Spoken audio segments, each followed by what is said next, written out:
My question now is, what do you think is the best way to build peace and trust across different communities, and what do you hope to do in your role as Chief Rabbi in order to promote this? I think it's very important that we know how to define peace properly.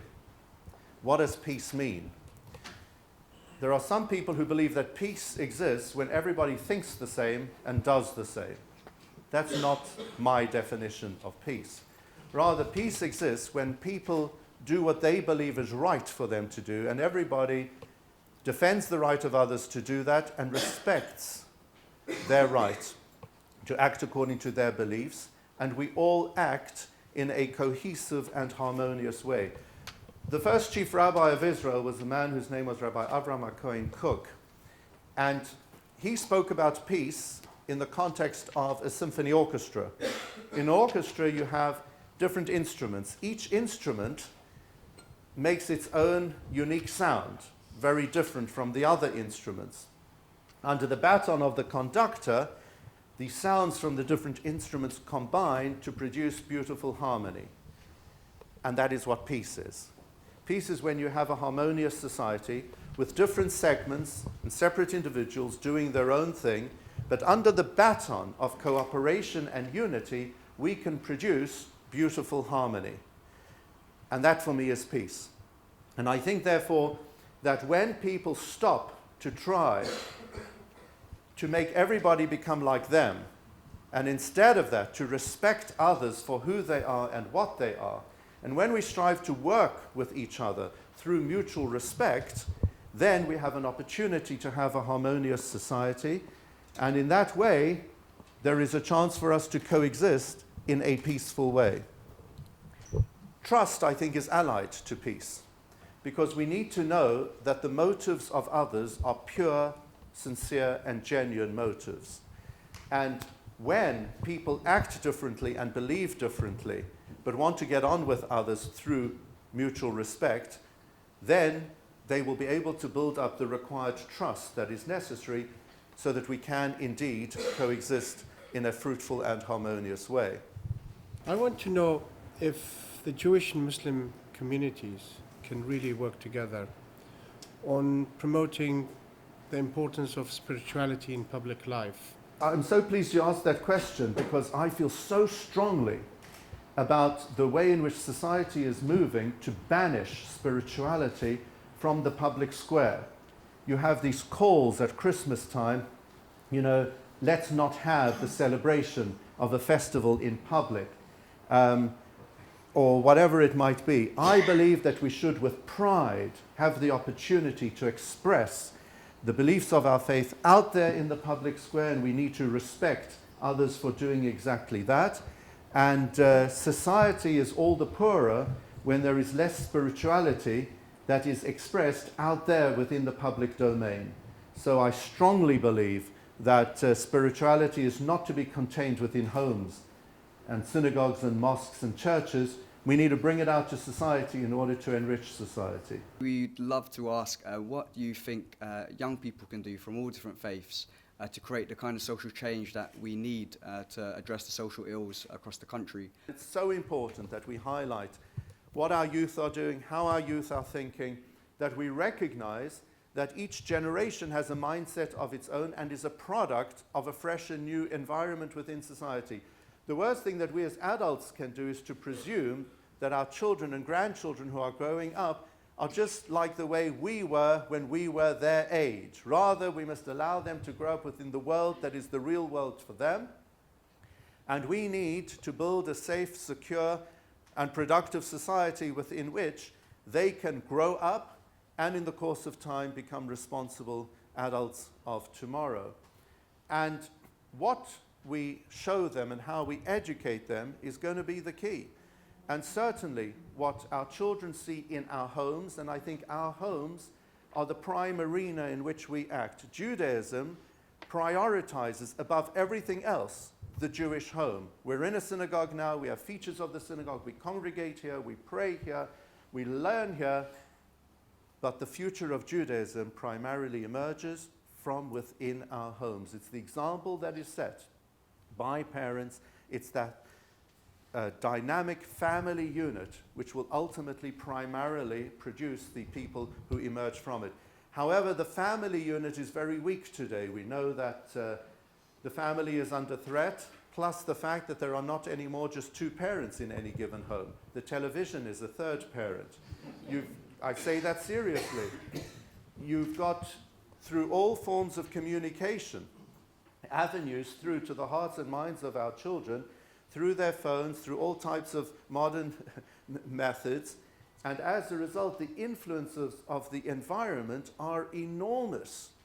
And we need to show our children through example how we relate in moderation, with tolerance, with love, towards one and all within society, so that our children will grow up with love of all humanity as opposed to hatred for those who are different from them. So certainly the example that we set, plus encouraging our children to be involved in activities through groups, through social action, through any type of methods that we can think of, so that they can have avenues through which to express their positive interaction with others. Would you support these kind of applications for free faith schools, and what would you do to support them? We strongly support the concept of faith schools. We welcome the concept of a free school which enables far more children in this country to have a faith education, and we hope that in the course of time this will not be threatened, because a solid faith instruction for our children is crucial to our future. Having a lot of friends across different faith lines, some of which were priests and rabbis, I found it personally difficult to start conversations around thorny geopolitical media, etc. You know, those issues which are sort of always there, the elephant in the room. And I would wonder what your thoughts are in terms of how do we build relationships strong enough that can tackle those questions meaningfully? I think it's very important that we should be open and frank with each other. In fact, there will be no progress within the context of thorny issues if people don't talk. Lord Jacobowitz, who was once chief rabbi here, commented on the fact that there is one Hebrew word which is used for two different creatures. It's the Hebrew word Yonah. It is featured in the biblical account of Noah's Ark and the flood in those days. And Noah sent out a Yonah, a dove, to determine whether the ground was dry or not. And since that time, the dove is a symbol of peace. But Yonah also means a pigeon. So it's fascinating that you have one and the same term for two different birds, a dove and a pigeon. The dove is a symbol of peace. The pigeon is a symbol of communication. And Lord Jacobowitz taught, you will only have peace if there will be communication. If people don't talk, if they don't share their differences, if they don't communicate adequately, you will never properly have peace. And therefore, as long as there is a standoff and people aren't talking from one side to the other in an appropriate way, there will be no hope. So we need to engage, we need to discuss with respect. We need to be forceful, because ultimately what is at stake are the lives of people, nothing less than that, and the very existence of our countries. But we do need to communicate in a healthy fashion, and I'm certainly an advocate for communication. I read an article recently on the Huffington Post about how you define interfaith work and the difficulties of the definition, and what the implication that can be for what work we can do with it. So I just wondered what would be like your perspective on how we should define interfaith work and what we should do with it. When I became Chief Rabbi of Ireland, I was told that once a year, when the new Lord Mayor of Dublin was appointed, then on his first day in office, he would pay 3 visits.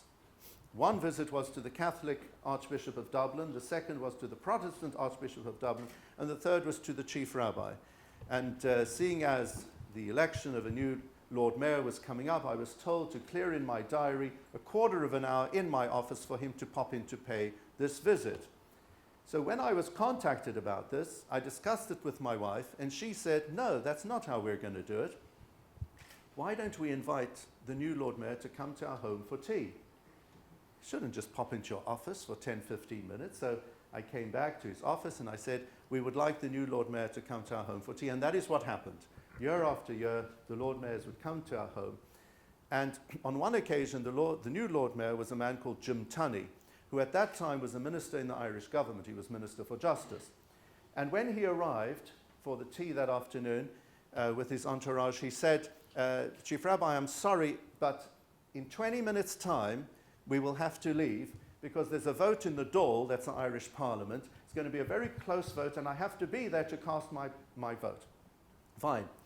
So my wife served a tea with cheesecake, and for some reason, he loved this cheesecake. And he was having piece after piece. Anyway, after 20 minutes, his aide came in and said, we have to go. He said, no, I'm not going to the Dáil. I'd like another piece of cheesecake. Anyway, eventually he left after about 3/4 of an hour. The whole cheesecake was gone. And he raced, and he just made it in time to cast his vote.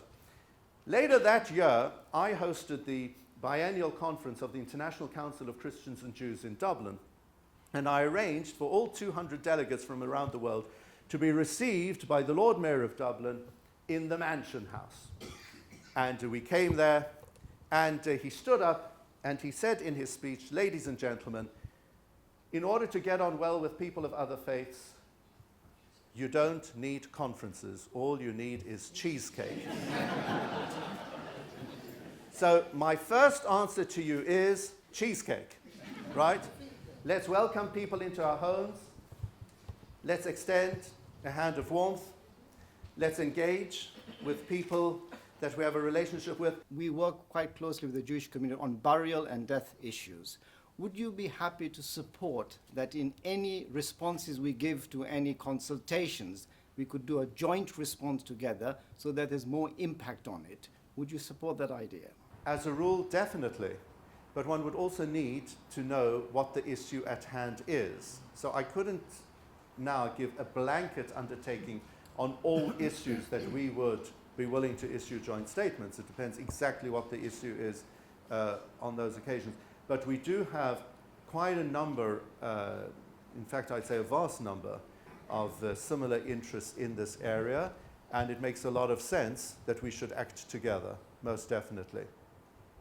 Teaching children Arabic in this environment is a huge challenge. And then at the end of the day, they don't understand what they're reading. So they still have to be taught everything in English.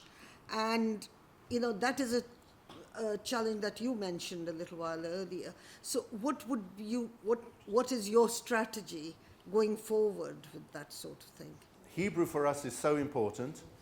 Praying in Hebrew is so important because not only do we believe that Hebrew is the holy tongue and it is far more spiritually uplifting than a prayer in any other language, but also prayers in Hebrew unite the Jewish world. It's actually quite interesting. A number of months ago, I was speaking in our community on this subject, and I was saying how wonderful it is that we all pray in Hebrew. And I said, for example, if, let us say, I would be the other side of the world in a synagogue in Rio de Janeiro, not only could I open a book and follow the prayers, but they could call on me and I could lead the prayers. It so happens that at the beginning of January, my wife and I were in Rio de Janeiro. I went into a synagogue and they asked me to lead the services. It just came about unexpectedly, what I had said before, but it was a beautiful thing because the fact that we all pray in the same way around the world, it's a wonderful uniting factor within the Jewish world. So we set our standards high. We try our best to bring our children up to the highest common denominator rather than lowering our standards down to the lowest common denominator. And therefore, we sometimes, it might sound a bit challenging, we sometimes prefer people not to understand fully what they are praying and to try and educate them to reach that standard rather than to have services in the vernacular and then they would lose touch with the original Hebrew. Now, this is from an Orthodox perspective. Within Jewish progressive communities, they have a different view and they have far more of the vernacular, and I respect them for that view. With regard to Hebrew, it's very important that we educate our children well. It's central to our school system, our system at home, and our children thrive on it. And those who are well versed in Hebrew take an enormous amount of pride in it. So it is a challenge, and we've actually run some courses for adults. The 5-week crash course in Hebrew, you know, and many other courses, because we recognize that there are many adults who are not as fluent in Hebrew as they would like to be. How do you balance religion with great educational learning or being a great musician? What happens in the home that you can share with the Muslim community that creates that environment and that culture? I think statistics show that there are more books per house in Jewish homes than in any other homes. We value books, but we also open them. Parents read to their children. Parents learn with their children. We have a system called Chavruta, where you have parent-child learning sessions. And therefore, our children grow up cherishing the value of study, of education, of being open-minded, and of being aware of what is around them, so that there is a fusion of commitment to our spiritual values coupled with a desire to attain as much knowledge as possible, plus a purpose-driven desire to contribute to society, because ultimately we are what we give. You know, Descartes said, "I think, therefore I am." Our Torah says, "I give, therefore I am." The extent to which we prove ourselves as people being worthy of living in this world depends on what we actually contribute to our surroundings, and I think that's something that Jewish children generally, not everybody, grows up with.